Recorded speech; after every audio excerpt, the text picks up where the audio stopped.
Yes, ma'am. Yeah. Good afternoon, dear guest of today, Vishal Chaudhary, my dear faculty member and beloved students. It gives me immense pleasure to welcome you, the today's guest, Mr. Vishal Chaudhary, and hiring for Meta, recruiter, sourcer, growth hacker. Very interesting adage he added to his profile. And the topic of today is my story. We are going to listen to Vishal Chaudhary on his story, and I feel like it's going to be a good opportunity for the students to understand about the entire recruitment process, and then how he started his entrepreneurial journey, how he's going to support students, trigger the mindset of the students. So on behalf of Department of Management Studies, I'm Dr. K.G. Hemalata, Professor and Head of the Department of Management Studies, Dhanasar College of Engineering. Happy to welcome Mr. Vishal Chaudhary for today's event. I leave the podium to Mr. Vishal Chaudhary. Before that, please give an introduction about our guest to the students. Ms. Ramya, please take over. Yes. Thank you, ma'am. Yeah. So good afternoon, all. Good morning, Vishal. So it's my privilege to introduce our guest speaker for the session, Mr. Vishal Chaudhary N. He's a recruiter, sourcer, Meta, and growth hacker, London, United Kingdom. Mr. Vishal is a tech recruiter by profession and also a social entrepreneur. He has worked at Google on different aspects of talent mapping, tangent sourcing, and building innovative sourcing strategies. During his tenure at Google, he was exposed to Jagriti Yatra, a nationwide social entrepreneurship journey, and founded Jeev in 2015. And in less than 3 years, served over 50 corporate clients from India, France, Australia, etc. In 2018, Jeev won India's top 30 emerging micro, small, and medium enterprises award for the brand outreach. Till now, he has delivered over 10 plus guest lectures and seminars on sustainable living and social entrepreneurship in top colleges. So he was also an Atal Innovation Mission Mentor for Change from April 19 to September 2021, which is a strategic nation building initiative to engage leaders who can guide and mentor students in 900 plus Atal Tinkering Labs that Atal Innovation Mission has established and in the process of creating across India. So Mr. Vishal perceived MBA specialized in human resource management from Sri JC College of Engineering, Mysuru. So without further ado, let's welcome our guest. Over to you, Vishal. Unmute, please. Vishal, you're on mute. I'm sorry. Yes. Thanks a lot for the great introduction, ma'am. And it's glad to meet you all, although it's virtual. But yeah, I'm very glad to meet you all, in fact. Let me just quickly run through a bit of my journey. It's not too big, a bit of my journey on different aspects of life and how did I go about pursuing it. Just give me a second. I'll just share my screen. Oh, ma'am, I think I do not have access to share my screen. Yeah, we will give. Muzammil sir, can you please give the access? Yes. I think you are a co-host now, Vishal. Yes, ma'am.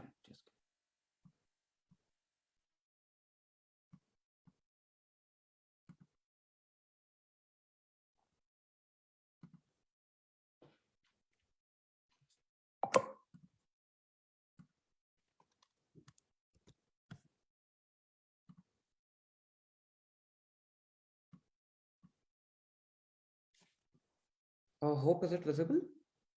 Yes, it is visible. Perfect.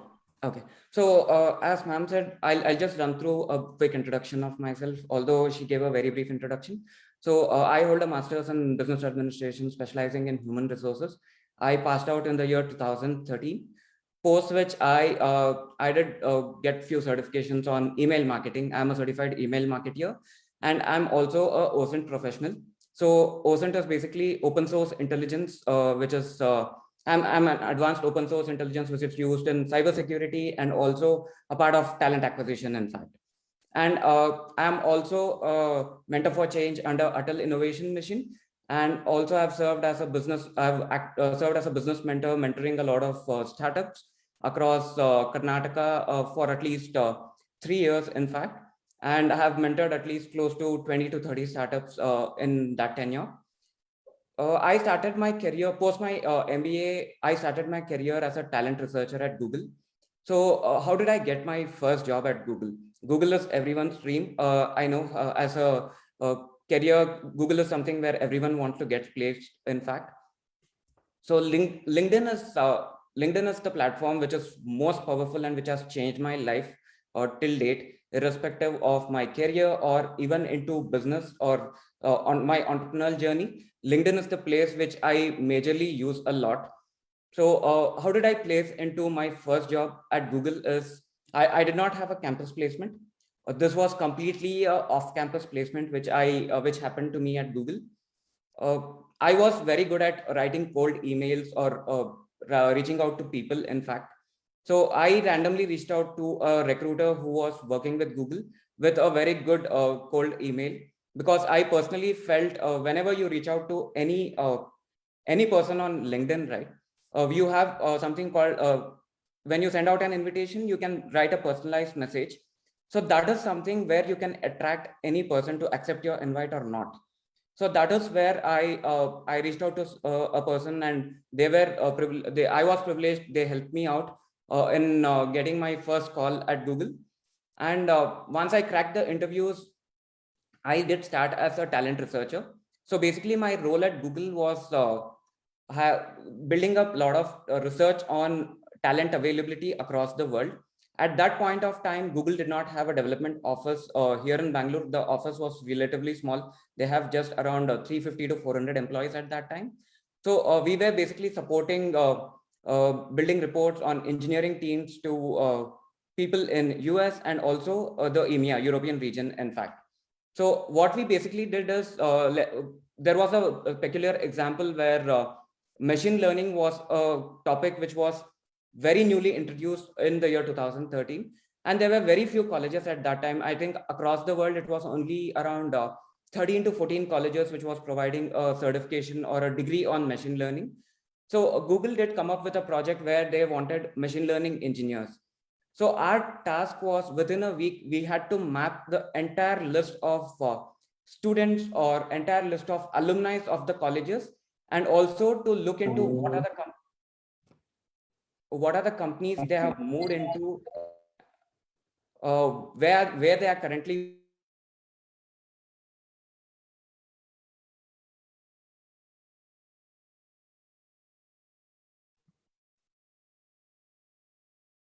We did build up a complete research project on this, on the talent availability, so that we could tap the talent and get them at Google. So there was other very interesting project which I always talk about and which I'm always proud of. Even I talk about it in each and every interview which I go. It was a project where we had to map the scientists of Jet Propulsion Lab in NASA. Why we did that is Google did come up with there was a very secretive project which Google worked on, and they wanted scientists, especially who worked in the Jet Propulsion Lab in NASA. So it was a very challenging project, I would say. I was privileged to be I was one of the 5 or 6 members in the team who worked across the world for Google on this particular project, where we did map the scientists completely who were working in jet propulsion. The challenge here was most of the scientists, in fact, they do not have a LinkedIn profile. They are not active on social media platforms. You will not be able to find any of their contact information in any of the platforms. But we made sure that we were able to map around 120 scientists. We tried to pull out every information possible on the web.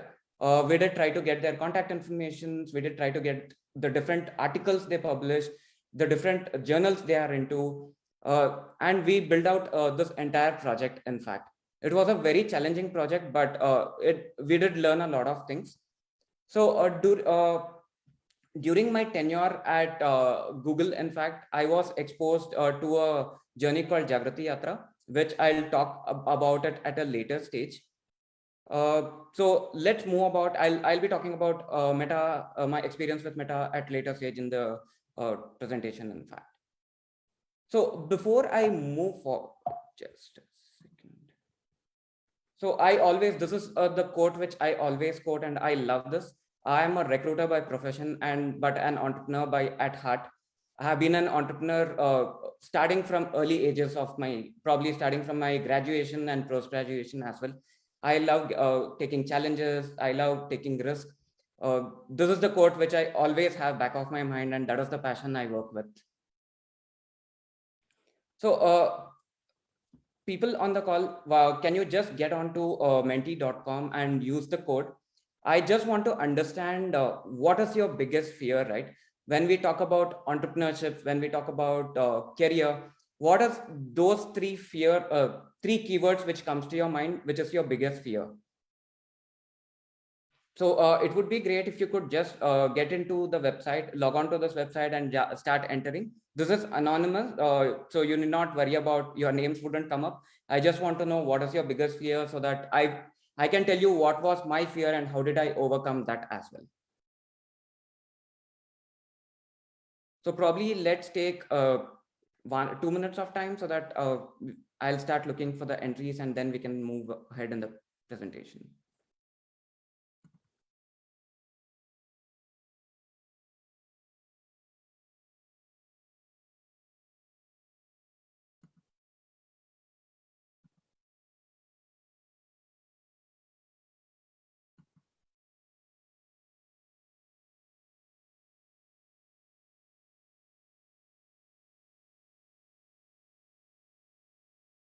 Now, hopefully you are able to see my screen, right? Yes, yes, it is visible. Perfect. Perfect.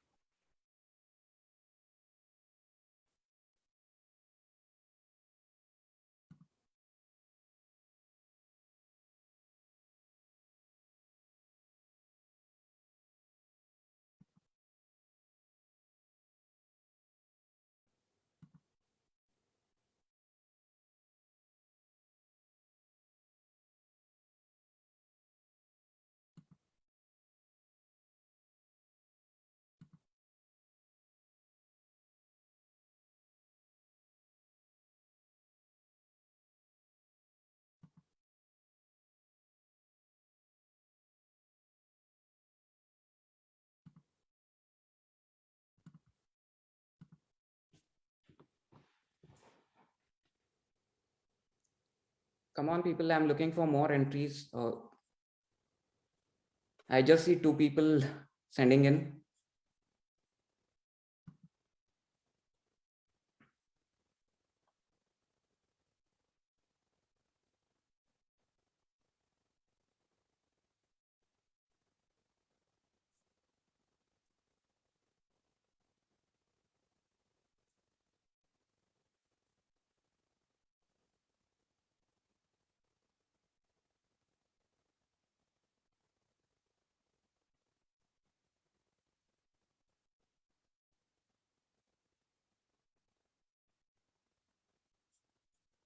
Okay, let's keep it for last 1 minute.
Perfect. So I do see that majority of them have the fear of failure. Same like me, I did have the fear of failure. I did fail a couple of times. I'll tell you how to overcome this. In fact, second thing is probably the expectations, right? I will talk about the expectations as well. Expectations from I'll talk about expectations from individual perspective and also society as what they expect from you. Third thing is fear of not getting job. I will make sure that I'll address all these three things during my presentation, during the entire talk, in fact.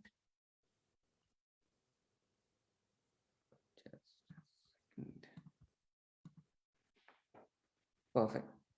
So let's move ahead in the presentation, and I'll make sure that I'll address, as I told you, I'll address those words. Why did I choose social entrepreneurship, right? So social entrepreneurship is a very interesting domain. I did, as you told, with regard to expectations, when I spoke about social entrepreneurship with most of the people I know, the first thing they told me is, why are you getting into social entrepreneurship? This is not the age for you to get in. Why do you want to do a social cause? There are a lot of NGOs who do that. I did get a lot of pushbacks from the society, probably including from the friends as well. But there is a misconception of social entrepreneurship, right? Social entrepreneurship need not be not for profit always. There is something in when we talk about social entrepreneurship in general, there we have both. It's for profit and not for profit. So I chose a for profit social entrepreneurship organization. How did I understand, or how did I know these things? So this is where my experience or exposure to Jagrati Yatra came into. So what is Jagrati Yatra all about? During my tenure at Google, I was Google sponsored 5 of its employees to attend this yatra. So I was privileged to be a part of one among the 5. My entire journey was sponsored by Google.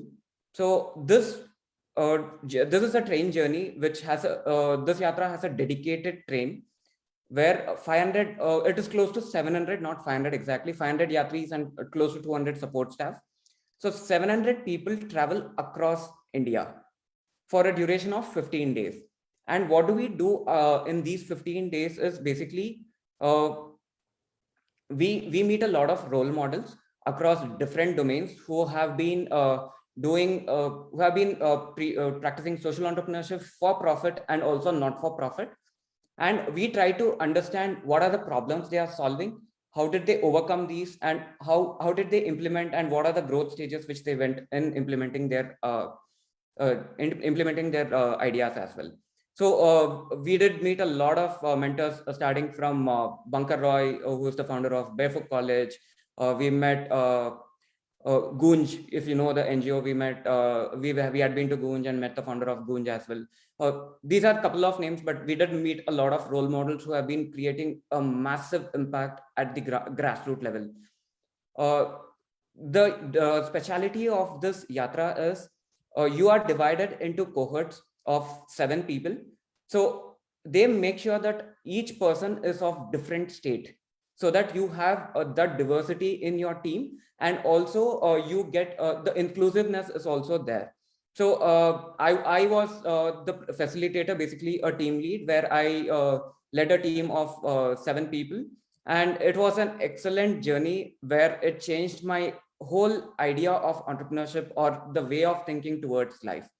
I always quote this because this is a changing point in my life, and it gave me so much exposure. It had a great impact on my thought process, in fact. And when you talk about exposure, exposure is something which you don't get it, you will have to earn it.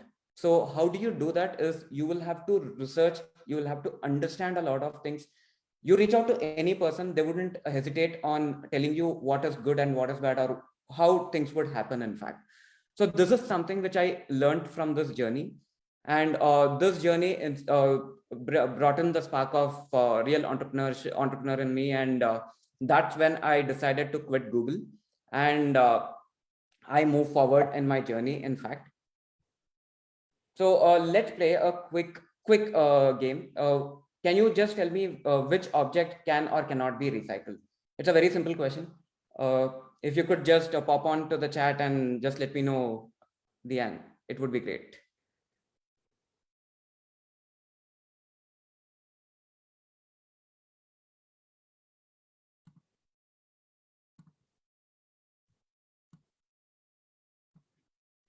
Come on, people. You need to be in. I don't want it to be a boring lecture. I want it to be a bit engaging, in fact. So why don't you just go ahead and anything is completely fine. Yeah, students, you can write it in chat box or you can unmute and say also. Is it fine, Yes. Vishal? Absolutely, If they can unmute. unmute him. Yeah. Yeah. Please let them go ahead. Yeah. So students, you can either write it in the chat box or you can unmute and speak. Fine.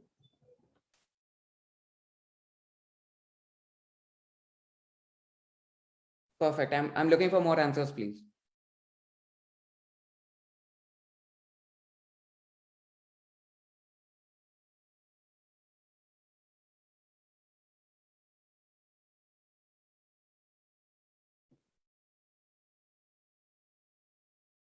Uh, Okay. I do see that most of them say batteries can be recycled, but this is the real fact. Batteries can be recycled. It's not, I do not say it cannot be recycled, but the fact is it has to be disposed in a proper way. Why there is, most of us do not have the habit of waste segregation, right? We are slowly moving into segregating waste at source, but batteries is something which creates or causes fire in collection trucks and recycling facilities. That is the reason generally they say batteries cannot be recycled, in fact. But paper is something which is very valuable and which can be recycled any number of times. So there are different types of recycling in paper as well. We have the bleaching process and the non-bleaching process, which can be more environmental friendly. This is just to give you a quick fact on to understand how things work and how things do not work, right? So I'm not judging anyone. It's just a bit of information just to let you know this is how things happen. So post my Jagrati Yatra, as I told you, I did quit Google and I did start Jeev. Jeev is basically into manufacturing of sustainable stationery. Uh, it's been like 2015 is when I incorporated Jeev. So why did I start? What was Jeev basically doing is there is something called as Sustainable Developmental Goals, which has been classified as 17 goals from the United Nations. So entire all the countries across the world are moving towards addressing the issues of these 17 goals, which is called the SDG goals. And at Jeev, we also pledged to make sure that we would address one of the goal of SDGs, in fact. So what do we do at Jeev? So basically our mission is to start a stationary revolution using biodegradable or organic substances which do not cause harm or which do not cause danger to the environment, right? So when we look into the stationery is something which has more of environment into it. Although we do not feel that, we use a lot of pencils, we use a lot of pens, especially the use and throw pens. Everything has plastic or wood, which has a greater impact on the environment. So that is when we thought we would like to bring a bit of revolution into the stationery industry. So our vision was to create an ecosystem of complete waste management and leaving the world a little cleaner, healthier, and greener, at least for the next generations, in fact. And our mission was is to educate and create awareness among people, especially the children, because there is a lot of research and surveys which says anything you teach children between the age of 7 to 10 12, right, that remains in their minds throughout their life. For example, let's say anything your parent taught you or anything your friends taught you at that age, you would still remember it throughout your life. So we are on a mission to educate children about environmental sustainability and to teach them about what is real recycling, and to get them connected about moving towards a sustainable path at much younger ages, in fact. And at Jeev, we basically educate. We don't only sell products, we also educate. We try to create awareness through our products. Someone who uses our products can understand what is real recycling. There are a lot of organizations out there who talk about recycling, who do mention that their products are recycled, but that is something which happens beyond the eyes. So none of the consumer can see what happens behind the eyes, right? So anyone who uses our product can really see what actual recycling means, and they can feel that recycling in fact. So apart from that, we also try to create a reunion with the environment where we try to bring environmental values to our product so that kids are connected and attached towards the environment. And last but not the least, we stand by the pledge taken by Mysore. I'll talk about what pledge Mysore has taken about. So before I talk about the pledge, if anyone could guess here, what are the 7 R's of recycling?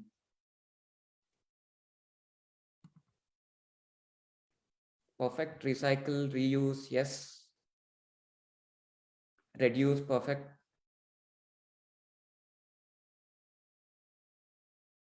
Any guesses? Any guesses apart from these 3? This is called basically this is called the 7R principle of recycling. When we talk about sustainable living, or when we talk about zero waste lifestyle, in fact, this is the 7R principle which anyone would follow. Response, rethink, okay.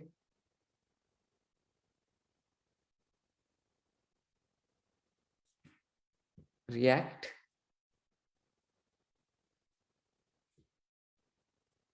Perfect. Let me move forward. So the 7 R's of recycling is rethink, refuse, reduce, reuse, repair, regift, and recycle.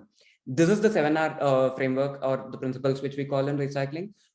This is very important. So someone who could adopt these principles in their life, they would completely be, they would be living a sustainable life, or they would be moving into a zero waste lifestyle, which is some, or more towards a minimalistic lifestyle, which also is called.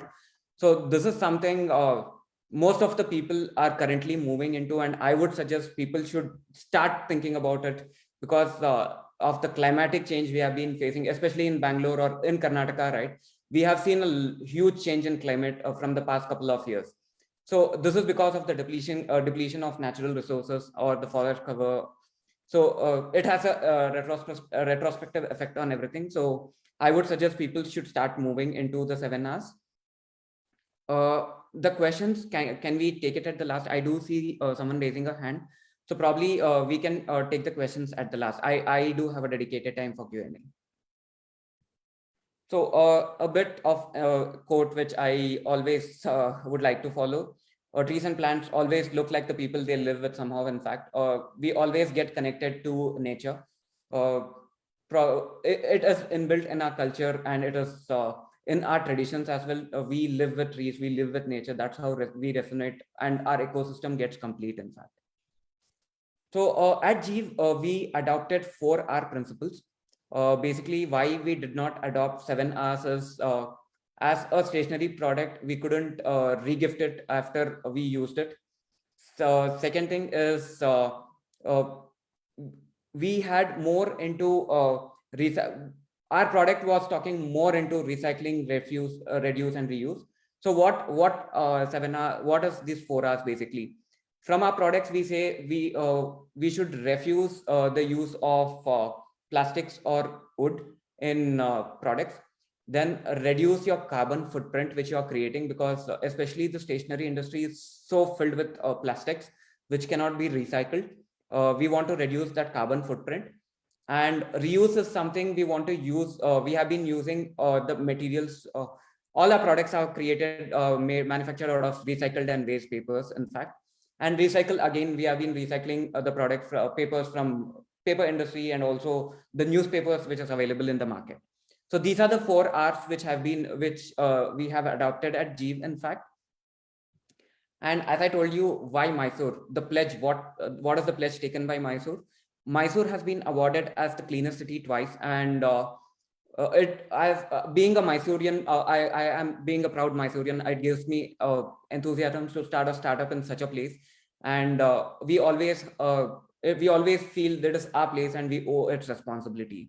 So that was the motive for us to start in Mysore. I did get a lot of questions on why not Bangalore, or why not. You have exposure to a lot of resources, but as a Mysorean, I felt being connected and creating that impact on the city, which has given you so much, is our responsibility, in fact. So how did my journey at GIVE begin? How did I come up with the idea? So even before I came up, I started off with GIVE. I want to address the failure, right? The fear of failure, which everyone has.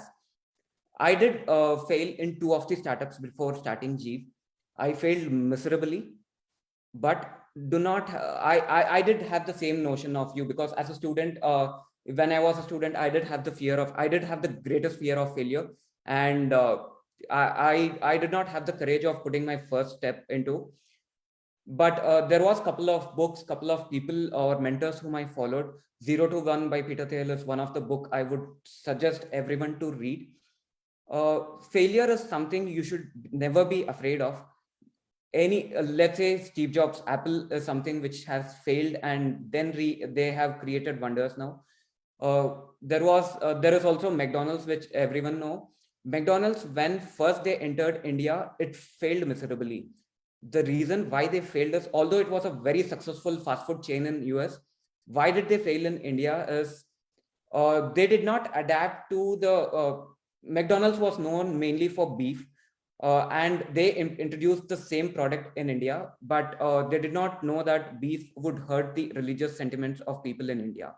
That's why they failed. But they restructured on their strategy. They learned from their learnings, and they relaunched in India with more customized, from the understanding a consumer persona and trying to customize the product towards the region centric. They have been very successful in India. So failure is something I personally feel you should be never afraid of. You will learn 10 times more than being successful in your failures, because failures is something which I have learned. I have learned a lot of things in my failure, and it makes me much more stronger. It made me much more stronger when I was building GIVE, or when I was moving through GIVE, and even till date, irrespective of my professional life or even my entrepreneurial life, failure is something which I would love. I love taking challenges and learning things from my failure. So how did we come up with this idea? This was not a rocket science which we came up. There were 2 scientists from China and US who did come up with a patent of manufacturing newspaper pencil in 94-95, that range, 1994-95. When we started doing research after Jagrati Yatra, we wanted to come up with a product where people can understand real recycling. And our target segment was very clear. We wanted to tap someone between 18 to 12 or 18 to 14 years, where we could create that impact. So me and my co-founder, my co-founder is Manoj, we both started thinking about different avenues, and we did do a couple of exercises, in fact. So very basic exercise, which I also train, which I also tell a lot of people to do to get your business ideas right. This is a concept which has been taught at MIT as well. So very simple. You will have a group of 5 or 10 people. You will have to write down every simple thing you do, starting from the day you wake up in the morning till you go to bed. Let's say you brush your teeth, you leave from home, you move. The most simplest of the simplest, very simple sentences. You will have to write everything and document it for at least 10 days. And you start exchanging what you did, every bit of it, right? You start exchanging with the friends to understand the gap. So for example, let's say, how did Ola come up, or how did Book My Show come up, right? So I wanted to watch a movie. Before 10 years or 15 years of time, when I had to watch a movie, I had to go to the movie theater. Let's say the screen show time was 7:30. I had to go at least at 6 o'clock to get the tickets, or 6:30, because it was crowded. I used to go there. There was a lot of time and effort which used to go in. So that is the gap where Book My Show capitalized on. So let's say, how did Ola or Uber come up, right? People had to move out and they wanted cabs. There was no availability of cabs, and they wanted to build a platform. So these are the very simple ideas, and these are the problems which these companies are actually solving. So this is a very simple exercise you should try for sure among your groups. and I'm pretty sure you'll be able to get one or the two ideas out of it for sure. And this is the way you generate ideas, in fact. So we did the similar way, and we thought we started looking into use of stationery, right? Because we were working in corporates, and we saw that at least like 80 to 90% of the paper, the waste which was generated in office was paper. So that is something we thought we have to work on this particular domain, where we turn corporate houses green, because paper is something very valuable. We do not know. We take a lot of prints. We never reuse the prints, right? We just print on one side, we throw the papers away. But that is something we thought we have to address it. And then we started researching on this idea of recycling papers and what different aspects could be done in stationery industry. And that's when we started looking into different patents, different research publications. And we came across this particular paper where they were manufacturing, they had come up with a machinery line, the assembly line setup for recycled paper, recycled stationery manufacturing, in fact, more into writing instruments like pens and pencils. So what we exactly did is we did not copy the entire diagram or the design, machinery design. So first thing we did is we did try to set up a legal entity, which is very important in any startup you do. Why you should set up a legal entity is whenever you have a dedicated legal entity set up, you get that sense of seriousness into the startup. As a student, or in the, being pass out of the college, when you do not set up that legal entity and when you do not dedicate time, you do not have that seriousness into building your idea or moving towards the goal. So very best and basic thing I would say is try setting up a legal entity whenever you start. Setting up a legal entity is very, very easy today. You have many platforms like Vakil Search. There are a lot of platforms, but you can get into the platform and you can set up a legal entity in 1 or 2 days. So easy it is, and it is very cost effective. You can set up a private limited company in like 5,000 to 7,000 rupees, which is very, very cheap compared to many years before, in fact. So once we had a LLP structure, we finalized on a LLP structure, which is a limited liability partnership. We did not want to get into a private limited firm at that stage, because private limited firm would get into a lot of compliance, especially in 2013 and 14. There was a lot of compliances which we had to go through. So we set up a private limited liability partnership firm, post which we started on machinery design.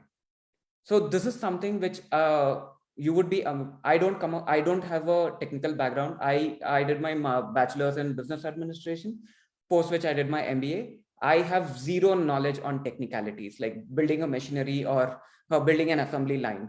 But today I proudly say that entire assembly line which we built was completely by me and my partner, we and my co-founder, in fact. So how did we do that?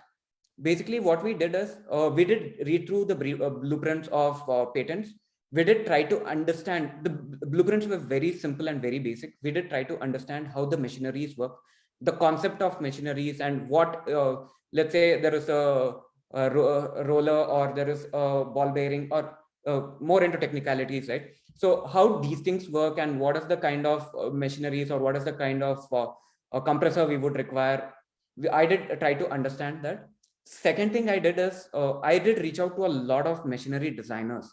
Especially in Bangalore, there are a lot of people who would help you to design machineries. They do not charge you. When we think about designing machineries, we think it would charge us a bomb. Trust me, it did not charge us a bomb. It was very, very basic. People are very supportive with your creative ideas. When you when you reach out to people, they would help you to understand, because they, as a machinery designers, they also want to explore a lot of different avenues. So we did reach out to a couple of machinery designers to help them understand, give them this blueprint, help them understand the requirement which we had. The reason why we did not want to follow the similar blueprint is the cost of entire assembly line setup was very huge. So as a startup, especially in the Indian markets where stationery sector is highly unorganized market, so we did not want to take the risk of investing huge. Because we completely bootstrapped and we did not get into funding at the initial stages. So we did reach out to a lot of machinery designers, and we did try to what we call it as jugaad. I personally call it as jugaad. we did try doing a lot of jugaad in the machinery, and we made sure that the entire assembly line setup came to the 10% cost of the actual patent design. And we changed the complete design of machinery, in fact. So once we had the entire machinery design and the assembly line ready, the next challenge for us was getting the adhesive right.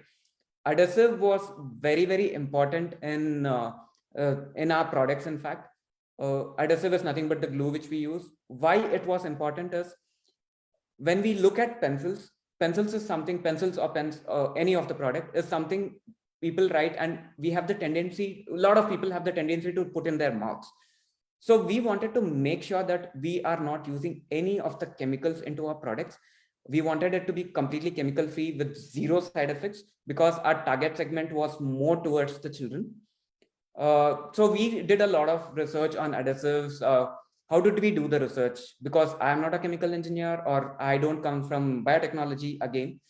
We did reach out to a lot of adhesive industries and biotechnology technology scientists, in fact, who are doing their PhDs or who are doing their masters, in fact, who could help us to understand what kind of component or what kind of compound should I use for this product.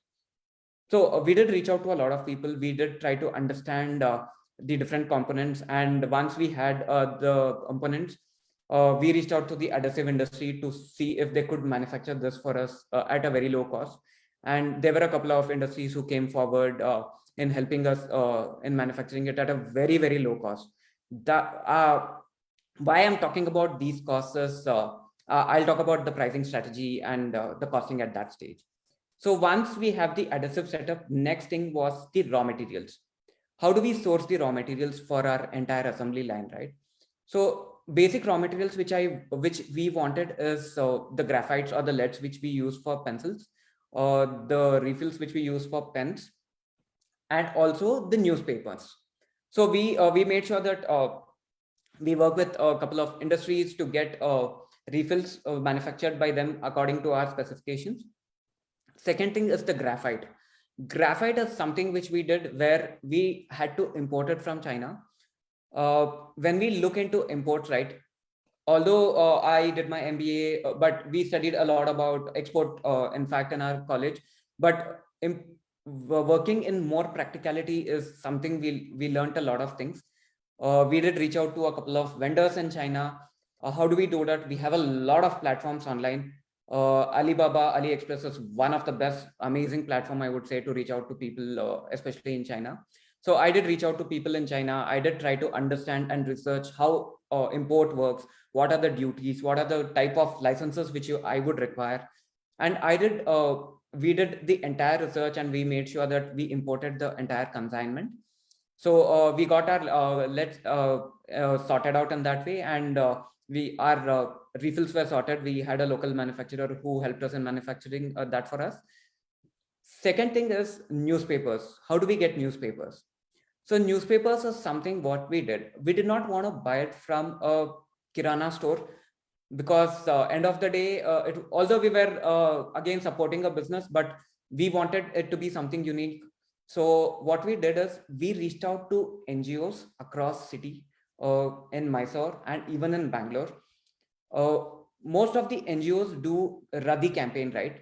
So they collect newspapers from house, they sell it to the Kirana stores, and they raise funds for their NGOs. So what creatively we did is, to reduce our costs, we reached out to NGOs. We reached out to a lot of NGOs. We bought papers from them. The prices which they used to sell it to the shopkeepers, we used to buy it directly from them.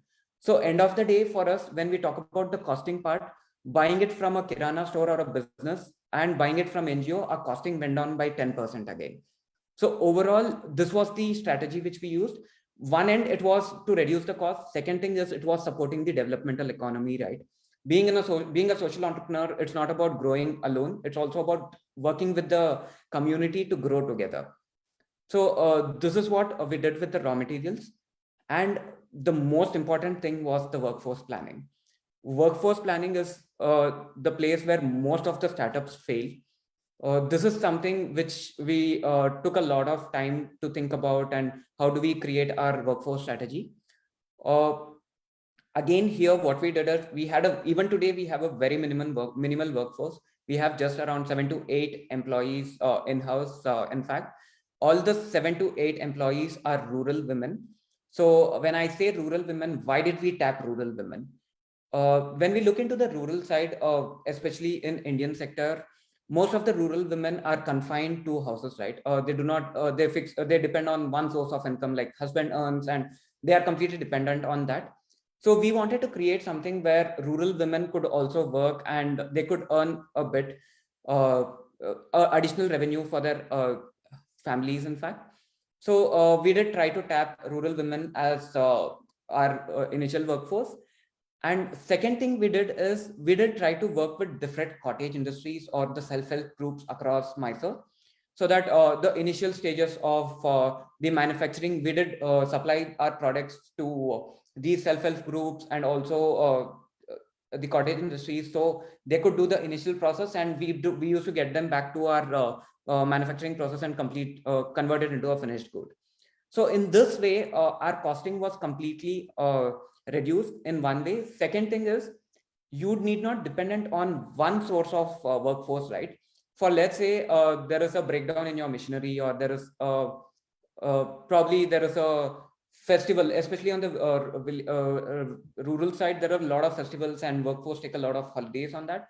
Whenever they take a holidays, like for a week or 10 days, in that case, our production used to get hit. So what we did it, we brought a balance of plan A and plan B, where we used to have in-house workforce, and also we used to work with the self-help groups, which helped us to balance our production as well. So this is how we planned in setting up our entire business initially. So we had decided to phase out on our products. We did not want to jump in bringing all the products together, in fact. So initially we concentrated on only 2 products, which was a newspaper pencil and a paper pen. So why did we do a newspaper pencil? This is the feel of a newspaper pencil. When I spoke about real recycling earlier in my talk, when you look at products, right, any of the product which is recycled, you cannot feel or you cannot know if it is recycled really or not. When someone looks into our products, he can, any kid, in fact, he can see that this product is made out of recycled, like newspaper, and this is completely a recycled product. So that is the user persona which we wanted to bring, and that is the segmentation which we wanted to tap, in fact. So why did we do that? Is like every year around 15 billion pencils are manufactured, although this number is relatively old, but now it is huge. Although we are moving towards the digital economy, still a lot of people, including me, I'm very comfortable writing it on a book and like grabbing a pen and paper or writing it on a book, in fact. So that is something why we are attached so much is we did not start off our writing or typing it on a computer. Everyone started their journey in writing with pencil or pen on a piece of paper. So that is the attachment or emotional stigma, I would say, right, which we have connected towards writing instruments. So and especially the trees, 82,000 trees are being cut down, and now it has crossed more than 1 lakh trees, and you can imagine the climatic impact and how we have been seeing how there is a change in climate, in fact. So this is what we started initially with paper pencil, and next thing was paper pen. This was not something very unique. It was a very simple concept. In fact, this was done during our arts and craft as well, right? During our school days in our arts and craft classes as well. But no one took a privilege of conceptualizing it in a commercial way and bringing it into the commercial markets.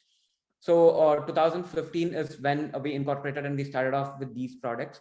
And every day around 3 crore disposable ball pens are being manufactured in India, which results in like 1,500 tons of plastic waste. So, we use a lot of use and throw pens, which is plastic and it cannot be recycled, which is again creating a landfill and also impacting the water, which is creating a lot of pollution, water, environment, nature, everything, in fact. So we started building on this product at the initial stage. The paper which we use on pen is a craft paper, which we call technically. What is craft paper? Craft paper is nothing but a recycled paper, which is made out of the cartons which they make, right? This paper is made of cartons and the cotton racks again. So it is completely recycled, and this pen can be recycled again as well, wherein the paper is 100% biodegradable. But refills is something which we reuse. We try to refill and reuse the refills, in fact. So we started off with 2 products initially.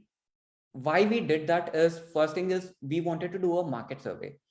How did we do that is, once we have the product MVP ready, which we call in the management terms, like the market viability of the product. Once we have the MVP ready, we did do a A/B testing.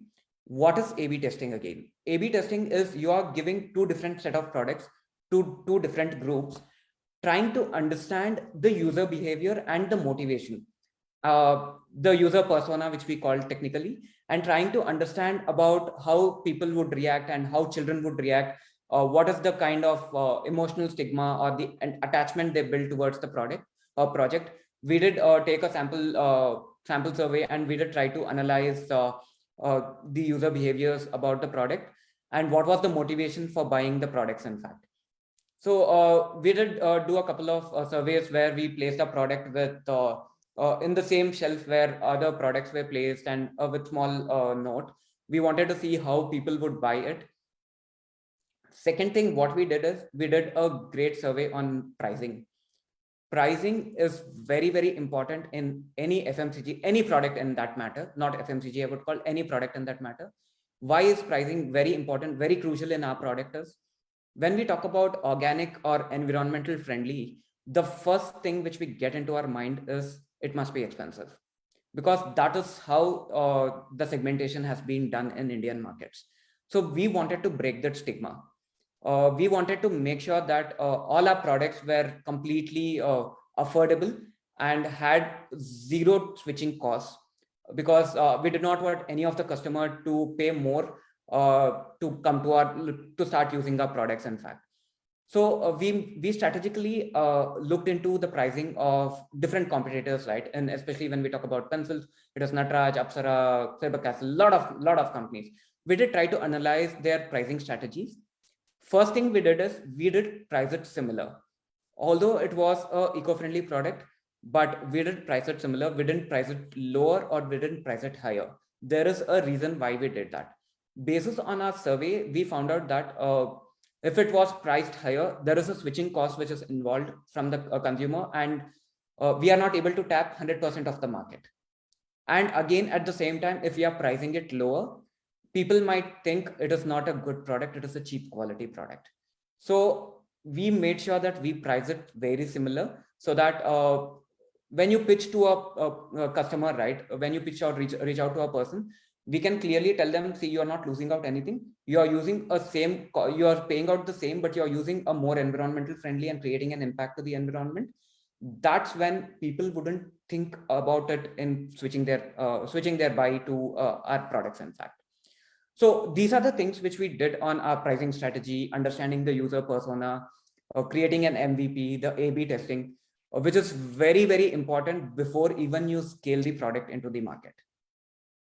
So once we had a complete data, we did go ahead in our phase 2 of it. Phase 2 was well planned. We did go about with seed pencils, seed pens, recycled copier paper, recycled paper notebooks, and newspaper color pencil. Why we did that is we had a clear segmentation in our mind. We wanted to our target customers were mainly educational institutions, and since we wanted to concentrate only on B2B, educational institutions, hospitality partners, and corporates. These were the only 3 target customers which we were targeting into. So we were trying to build products which could be more utilized into these industries, in fact. And trust me, you need not manufacture every single product into your facility. This is something which I really learned from big corporations, right? Let's say Himalaya Pharmaceuticals. They do not manufacture every product of theirs.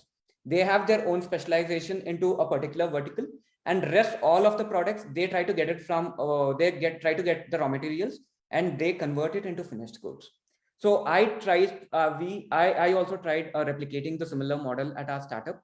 wherein, for example, recycled copier paper. We found out someone who could make recycled paper at large scale, who was certified eco-friendly. So we tried to get the raw material from him. We converted into a different product line, and we started getting into the markets. So as a startup, we should make sure that you have your specialization into one particular product, and you try building different avenues of product pertaining to your domain, in fact. So we started off with these things, a bit of glimpse about our product, in fact, why we came up with seed pencil, right? Seed pencil is something most of us would love to get into gardening, or would love to have farming as a subject in our school days, in fact. That is something which we lacked, or personally, that was my personal interest and I lacked in it. When I reached out to a lot of people, they wanted their kids to learn about farming. They wanted their kids to make their hands dirty getting into the soil. So we thought, why don't we put seeds to the pencils, which was more eco-friendly. Rather, we made sure that these seeds were something which could be grown in the kitchen garden, right? Anywhere, a small pot at your home, you can just grow these seeds and use it. Example, let's say mustard, methi, tomato, basil, which could be used in your daily cook as well. So we made sure that we wanted very organic seeds. We do not want most of the seeds which is available in the market as fertilizer sprayed.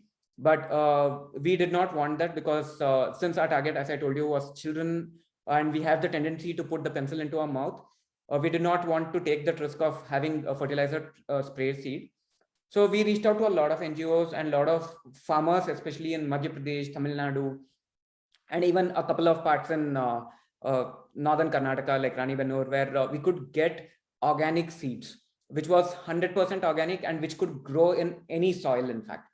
So we made sure that these were non-genetically modified seeds, non-GMO seeds, which we call, and we procured these seeds so that we could build cultivate the habit of home growing for children. And the best thing or success stories which we listened, right? When a child grows the seed in the pot, the parent sends a photo of the shoot coming up, and child is so happy. And even in a lot of schools, they have a dedicated garden space so that kids can use these seeds, in fact. So that makes us so happy and so proud when we see the impact being created in our product. So similar way, we did it for corporate, because most of the people were looking for pens which could be planted. In fact, we started with plantable pens, then color pencils, which was again, which is being used in the school segment.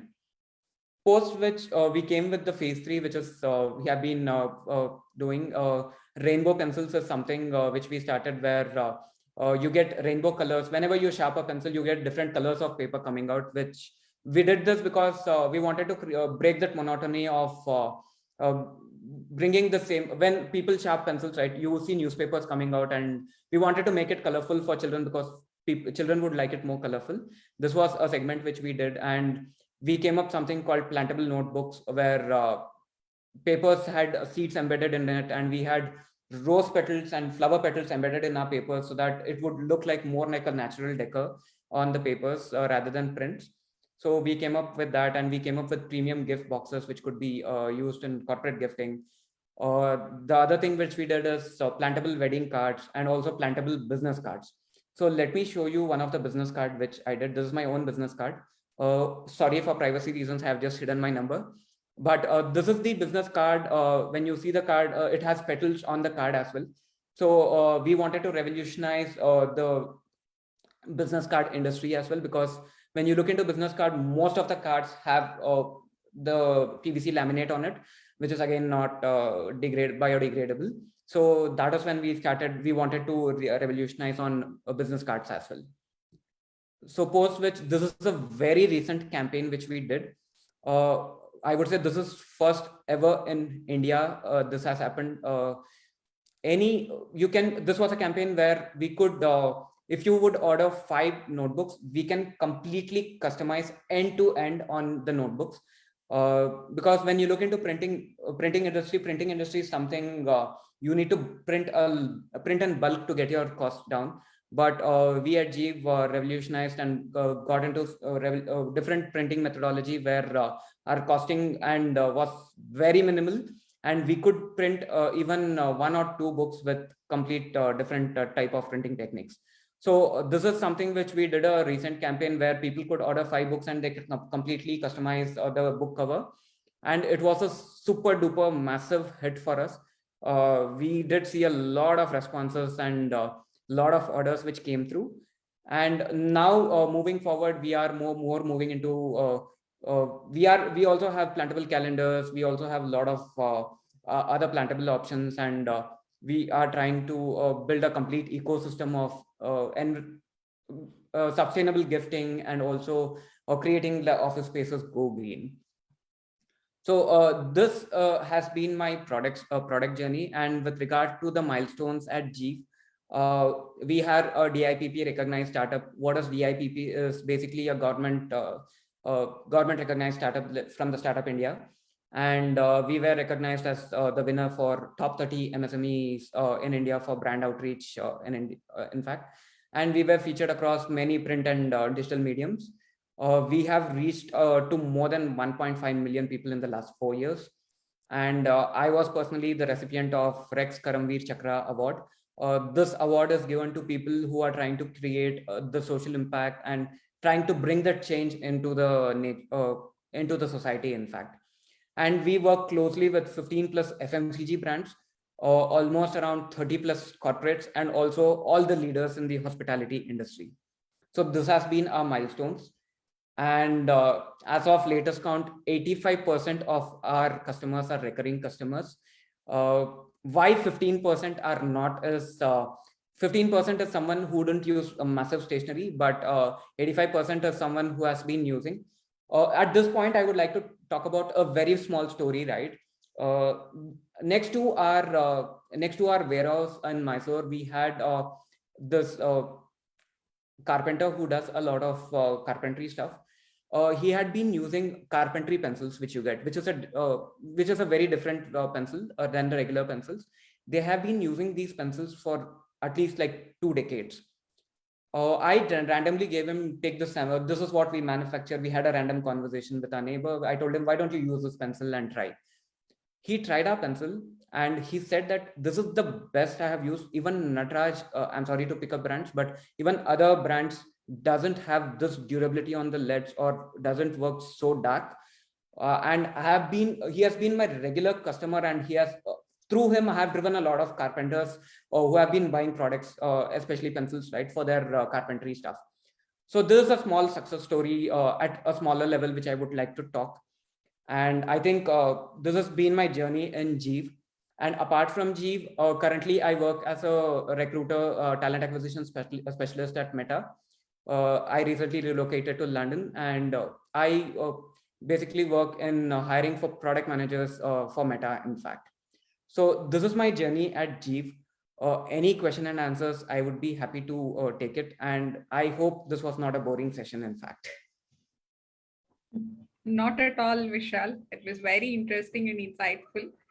So students, if you have any questions, you can either post it in the chat box or you can unmute and ask. It would be great if they could unmute and ask. I would love to listen to someone.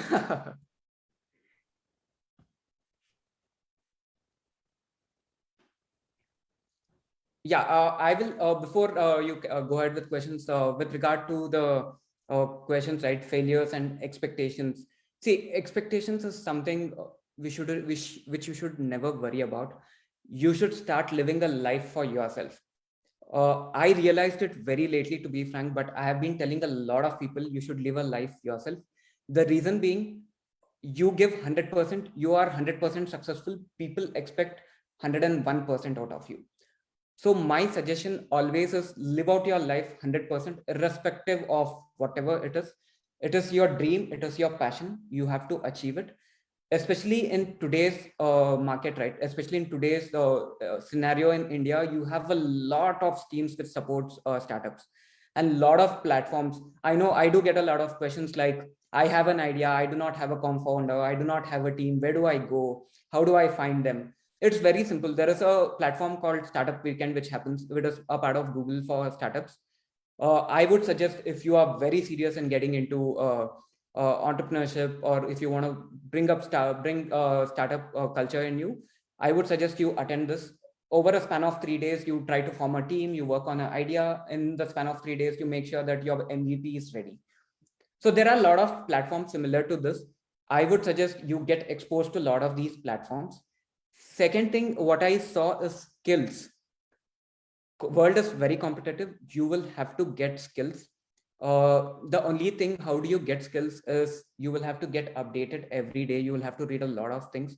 You will have to go through the industry standards, get updated according to the industry standards, and reach out to people. I'm telling you, reach out to anyone on LinkedIn.